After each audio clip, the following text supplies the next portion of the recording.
اسی طریقے سے نماز کا معاملہ جو ہے وہ پہلے کیوں نہیں آیا؟ نماز کا بعد میں آ رہا ہے. آت المال حبہ ذوی القربى والیتامى والمساکین وابن السبیل والسائلین وفی الرقاب. کتنا دور لے گئے. واقام الصلاۃ وآتى الزکاۃ.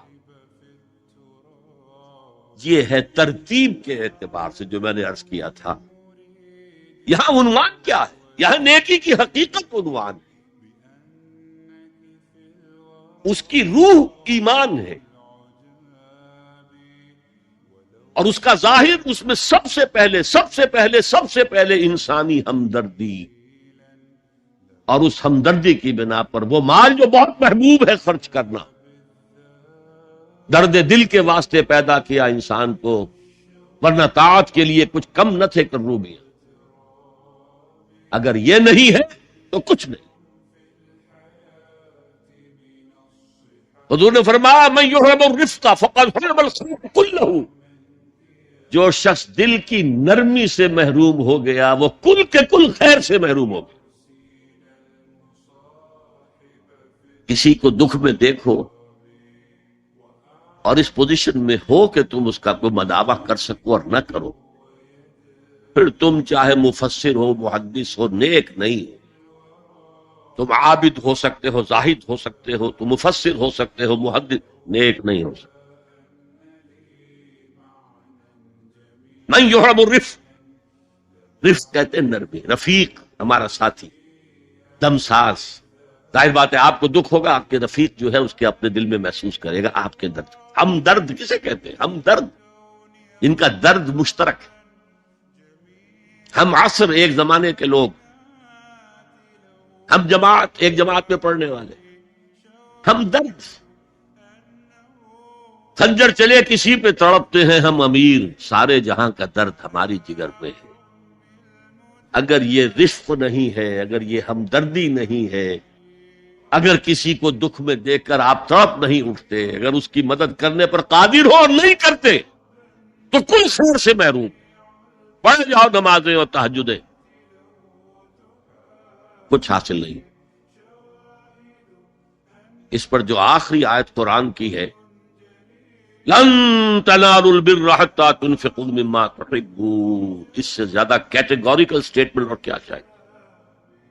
لن کے ساتھ جو نفی ہوتی ہے فعل مضارع میں، انتہائی مؤکد. ہرگز نہیں پہنچ سکتے نیکی کے مقام کو جب تک کہ خرچ نہ کرو ان میں سے جو چیزیں تمہیں پسند ہیں. تمیز پھٹ گئی ہے، بوسیدہ دے دو کسی کو، یہ نہیں ہے خیرات و صدقات، بلکہ جو تمہیں محبوب ہو. تنالوا البر کے مقام تک نہیں پہنچ سکتے. پھر میں کہہ رہا ہوں عابد ہو سکتے ہو، زاہد ہو سکتے ہو، علم کا معاملہ ہے، محدث ہو سکتے ہو، مفسر ہو سکتے ہو، فقیہ ہو سکتے ہو، مفتی ہو سکتے ہو، سب کچھ ہو سکتے ہو. قرآن مجید کی روح سے نیک نہیں کہلا سکتے. وآت المال علی حبہ. اب اس میں جو ترتیب میں نے کہا تھا، الاقرب فالاقرب، الاقرب فالاقرب، سب سے پہلے ذوی القربیٰ. اور اس میں اکثر و بیشتر ہم سے کوتاہی، دور دراز کے لوگوں کے ساتھ نیکی ہو رہی ہے. سگے بھائی کی بیوہ اور یتیم بچے جو ہیں وہ محروم ہیں. انہوں نے اس وقت یہ کر دیا تھا، یہ کر دیا تھا. ظاہر بات ہے کہ رشتہ داروں سے تو شکایتیں ہوتی ہیں. یہ تو ہمیشہ ہمارے مخالف رہے جی، ان کی ہم کیسے مدد کریں. اگر تو اللہ کے لیے دینا ہے تو حق ان کا. من اعطى للہ وابغض للہ واعطى للہ ومنع للہ.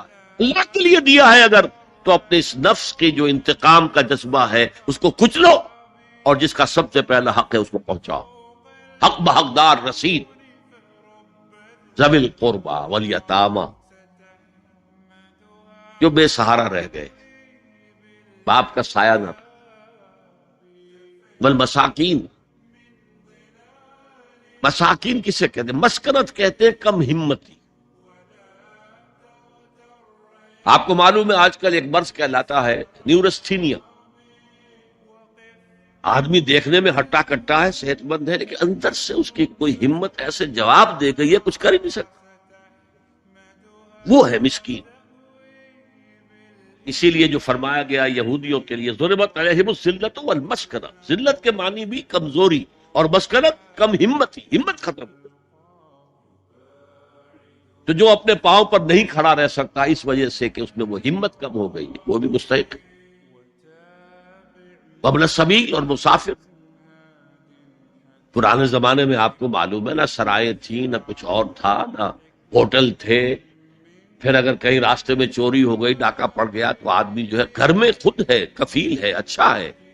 اس وقت کی حالت ایسی ہو گئی۔ ہمارے ہاں بیگرز نے اسی کو ایک بہت بڑا بہانہ بنایا ہوا، جی میں آیا تھا وہاں سے یہاں سے اور میری جیب کٹ گئی، سب کچھ چلا گیا، اب مجھے واپس جانے کے لیے کرایہ چاہیے۔ اکثر و بیشتر جھوٹے کیسز ہوتے ہیں۔ اگر آپ کسی کو پکڑ لیں اور ساتھ لے کر کہیں تحقیق کراؤ تو وہ بھاگ جائے گا، پھر نہیں آئے گا اس مسجد۔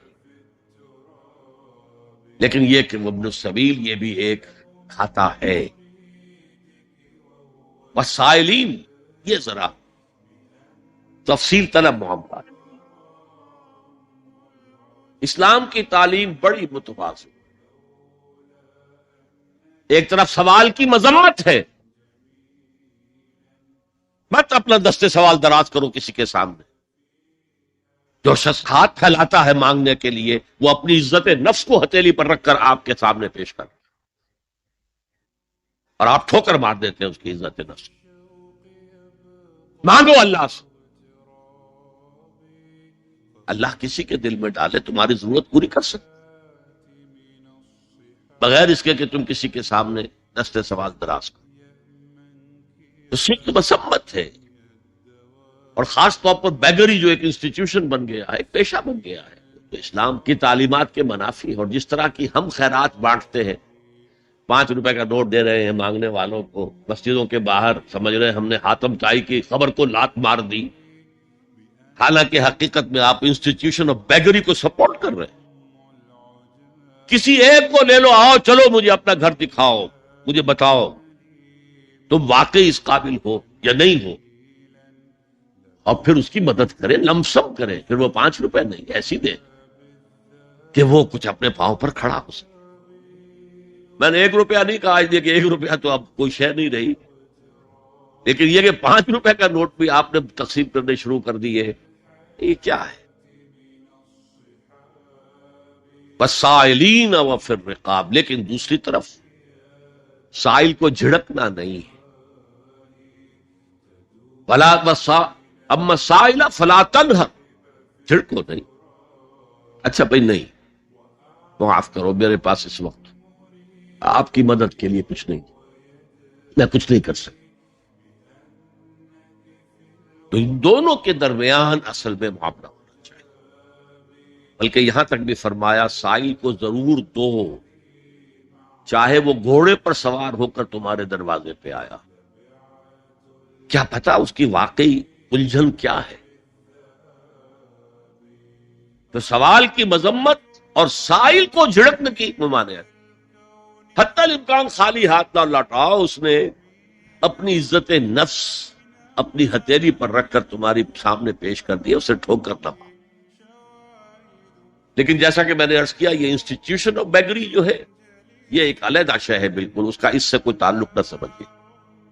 وفی الرقاب، رقاب جمع ہے